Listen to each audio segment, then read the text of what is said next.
Well, I thought I'd just make a short video just in regard to people coming back into motorcycling after a break, if they've had some time off or been motorcycling and for a few years, and like I did, got married, had a family, and then came back into it after a few years away from it. And just a few tips really of what to do and things to think about prior to coming back into it. They're all general knowledge, sensible things really, and but it's just a few tips, and we'll go out for a ride later and maybe put a few of those tips into practice about thinking about things. And it's all about road awareness. If you haven't been on a bike for a few years and now getting back into it, maybe bikes these days are a bit more powerful than they were maybe 20 years ago. Certainly traffic's busier than it used to be, and just things to be aware about cars and overtaking and just general traffic awareness. Yeah, one of the worst places to be on a group ride really, which you wouldn't necessarily think so, would be at the back. You think, well, I'm at the back and I'm out of the way, I'm not holding anybody up. But the situation is usually at the back of a group you're playing catch up, and especially if there's a larger group of riders, 6 or more bikes, and if the guy at the front is setting the pace, of course. Again, it all depends what type of groups that you ride with, but certainly the groups I ride with, we have a rule really for safety that obviously you've got the guy at the front setting the pace, and as you set off from your group, wherever you start off from, you stay in that bike position. So if you roll out and you're number 3, you stay in number 3 until you either get to your destination or you get to a stop. You don't overtake the guy in front, and the guy behind you doesn't overtake you, so you always stay in your slot, which is a very safe thing to do. But if you think about it, the guy at the front is setting the pace. If it's a fast group, he'll be riding at, I don't know, 90 miles an hour, setting the pace, and the first maybe couple of bikes behind him will be able to overtake and pretty much stick with him as a group. The further you get back from that group, and obviously you're overtaking cars and there's traffic and bends and all sorts of things come into consideration, the further back the group you are, the harder you're going to have to ride to maintain contact with the front of the group. So the worst place to be in a group situation really is tail end Charlie, the last guy on the back. I've done it before, and unless you are particularly enjoy that kind of riding, you are gunning it pretty much almost twice as hard as the guy at the front who's setting the pace, because you're having to make up for lost time, overtakes, lost ground, and you are charging twice as hard just to keep up with the guys in the middle and the front of the pack. So as an observation, if you are going out on a group ride and you are relatively new or nervous, try and keep away from the back of the pack. If you're going out on a group ride, stick maybe number 2 or number 3. Okay, you may feel you're holding the other guys up, but you're not going to be chasing and doing daft things as you would be at further back in the group. As I say, so really as a new rider or as a rider coming back, try and keep away from group rides until you've got the confidence back that you can do that. So we'll take it that you've done all the obvious pre-checks before you go out on your bike, which is obviously tyre pressures, you've checked coolant level, oil level, etc. So we'll take that as read that that's all been done. Actually, tyre pressures are very important, especially on a motorcycle.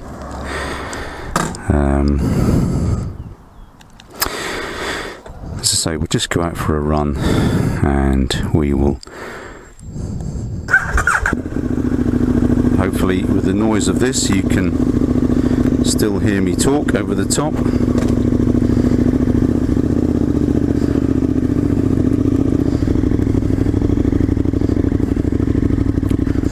So we're just going out on our own today, just for a little, just a slow ride. Obviously one of the first things to just remember is even on a warm day, tyres take a while, as does the engine, to warm up. So if you're going to put tyres under any duress or pressure, just give them a chance to warm up.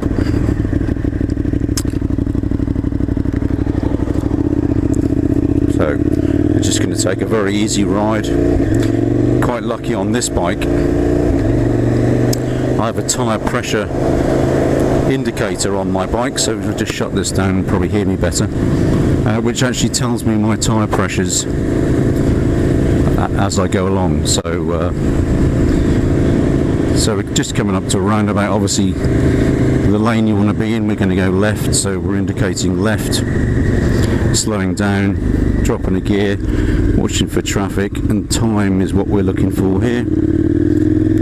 Nice and smooth.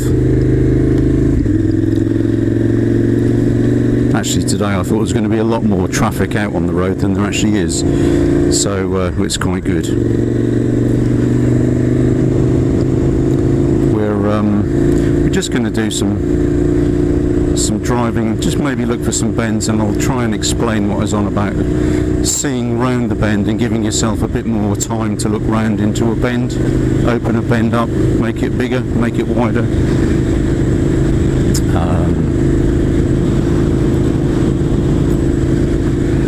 So we're just coming up to another roundabout. We're going to go straight over here.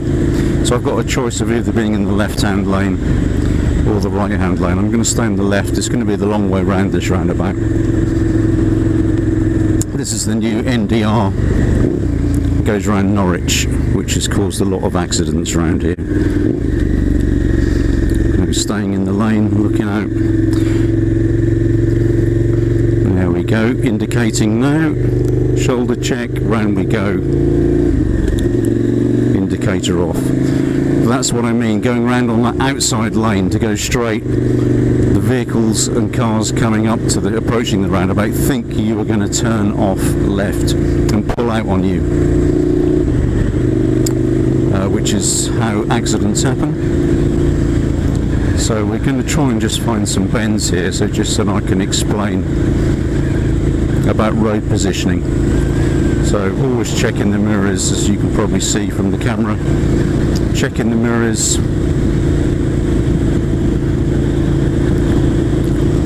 Always know who's behind you, what's going on, road awareness. I'll just do a bit about road positioning maybe. There's a car behind me, so you can see. This is a 50 limit, and I'm just going to get up to the limit, so we're not holding anybody up. So road positioning.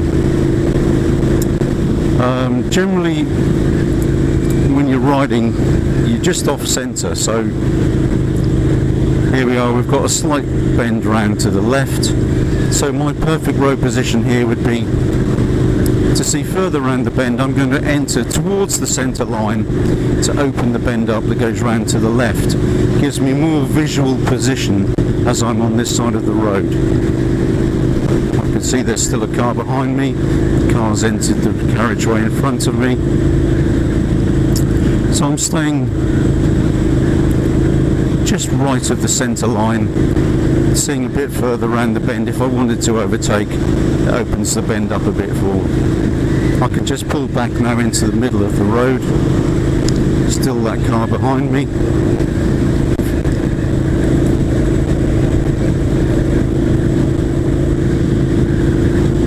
So as the bend now, the road goes round to the right, I can position myself slightly over to the left, which gives me more visual perception round to the road. So the car in front of me is indicating turning off. There's a car waiting to come out, car behind me, make sure he's seen me. Yes, he has. I'm pulling away from the junction back into the middle to give myself room.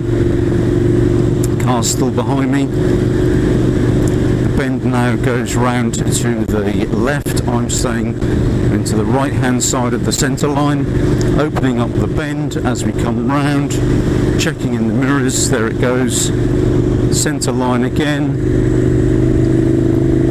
picking the speed up a bit. I think we're in a 50 zone here, just have to watch the speed, we don't go over the speed. Obviously there's a lot of police camera cars out at the moment trying to catch people. Always keeping constant view on your rear view mirror as to what's coming. And I think what we'll do down here, we'll turn off and come back on the country roads and just have a bit more let's say a bit more twisty roads that we can look, do a bit more roadcraft with.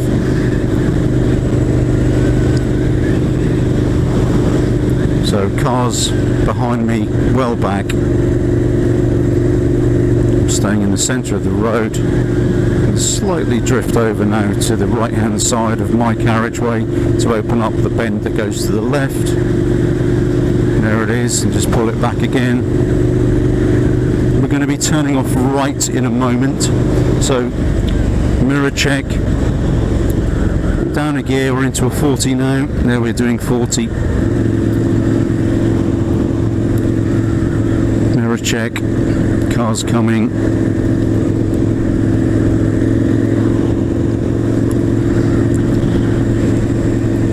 again checking mirrors all the time, what's happening. We're going to turn off right here, so indicate right, mirror check, and we're going to try and time this that we don't actually have to stop the bike. So oncoming cars, the car behind me has seen that I want to turn right, he's going to overtake me on the inside.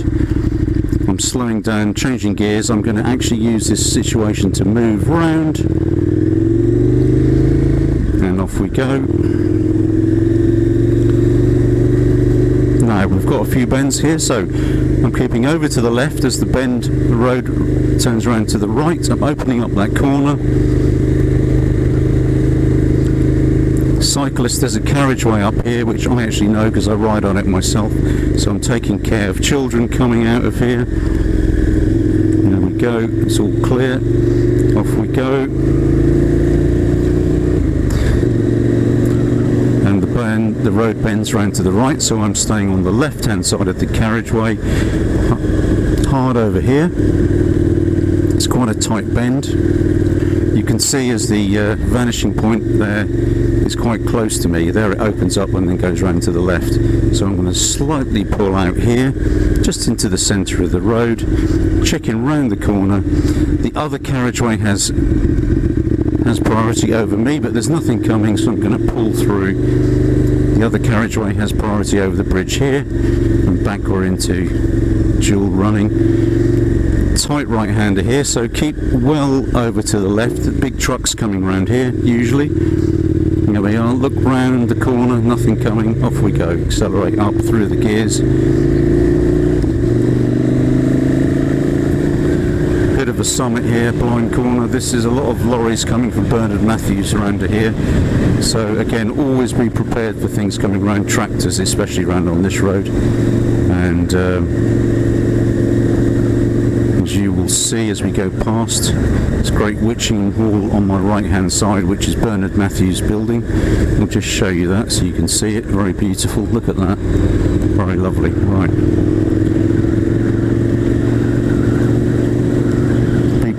for lorries and cars coming around this bend, so I'm just staying slightly off the centre line. We're going to enter into a 30 soon in here. Here it comes now, 30 miles an hour, just rolling off the throttle, third gear. Generally gears on a bike, third gear is 30 miles an hour, fourth gear is 40 miles an hour, fifth gear is 50 miles an hour. So I'm going to change down to second because it chugs a little bit when in 30 miles an hour on this bike. So obviously being aware of cyclists here, giving them loads of room. Now this is quite tight down here, and there's a lady on a bike. again, some vans and trucks will come round this way, so I'm going to give her loads of room. I'm not going to upset her. I'm going to give her loads of room, make sure there's nothing coming. My carriageway is clear, so I'm going to go.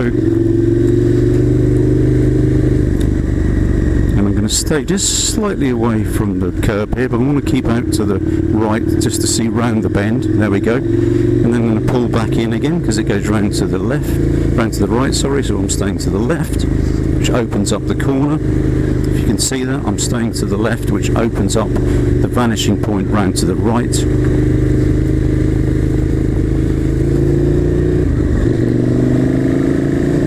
Down we go. We're still into a 30, so watch my speed.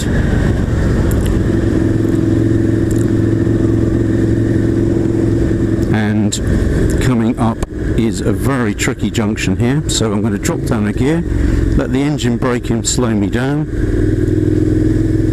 and as we come up to it, just round this corner here, so we're still in a 30. You can use your back brake here if you want to just pull the speed back. Sometimes it's a lot easier at slow speeds to pull your speed back with the rear brake more so than the front brake.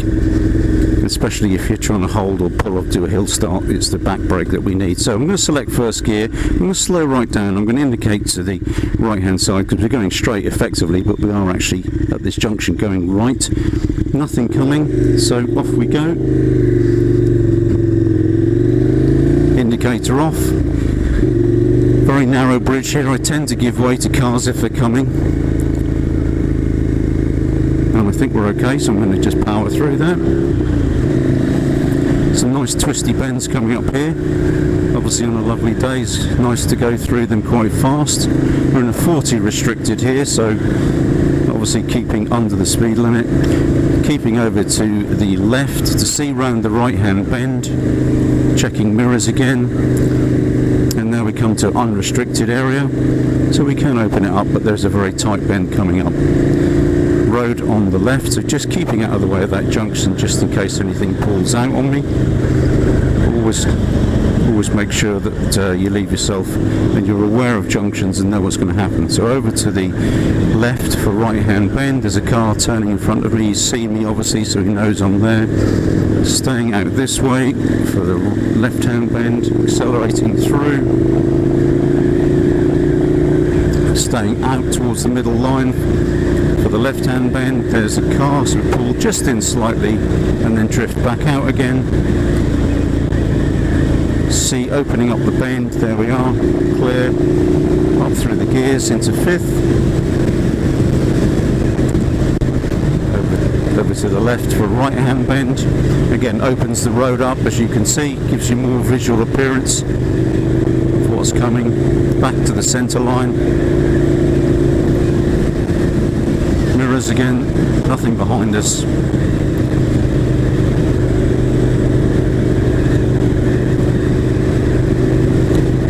There's some staggered junctions that we're going to be coming up to, which are usually quite hard for cars to pull out. It's a very limited vision, and usually cars that come out of there are going to just gun it.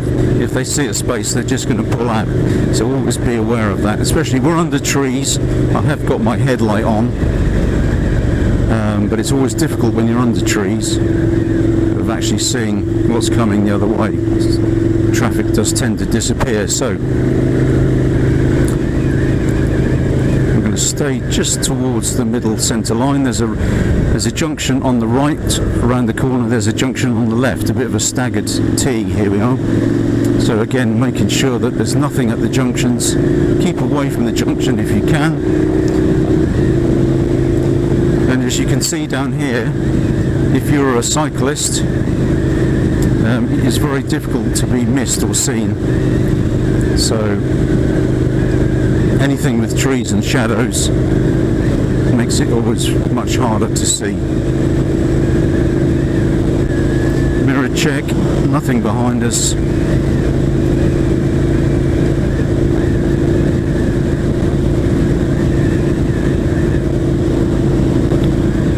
And we are cruising along nicely.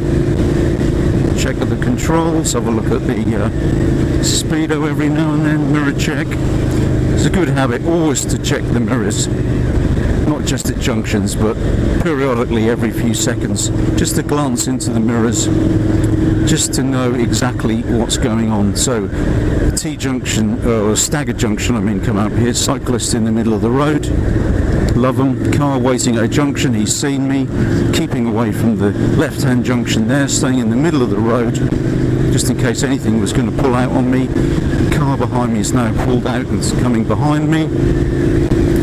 Staying over to the left-hand side of the road for a right-hand turn. Again, I'm going to remain on the left-hand side of the road for a right turn. Checking in the mirrors again, going into the bend, pulling back to the centre of the road. When I say the centre of the road, I mean the centre of my carriageway, not this particular centre here, but this centre here. Okay, brow of a hill, staying a little bit over from the centre, nothing coming. We're actually going to go straight over, which is 2 junctions, so I'm going to be in the right hand lane here, changing down. Now give myself time, I don't need to indicate yet, so I'm going to go straight, give myself time. There's a car coming, I'm going to actually let him go. I could have gone then, but I'm not going to do that.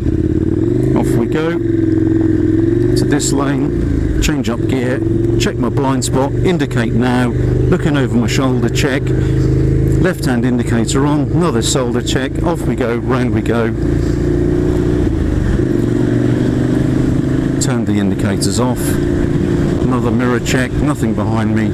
We're entering into a 50, but we're going to turn off right in a moment, so there's no point, just cruise along at this speed. Mirror check, nothing coming.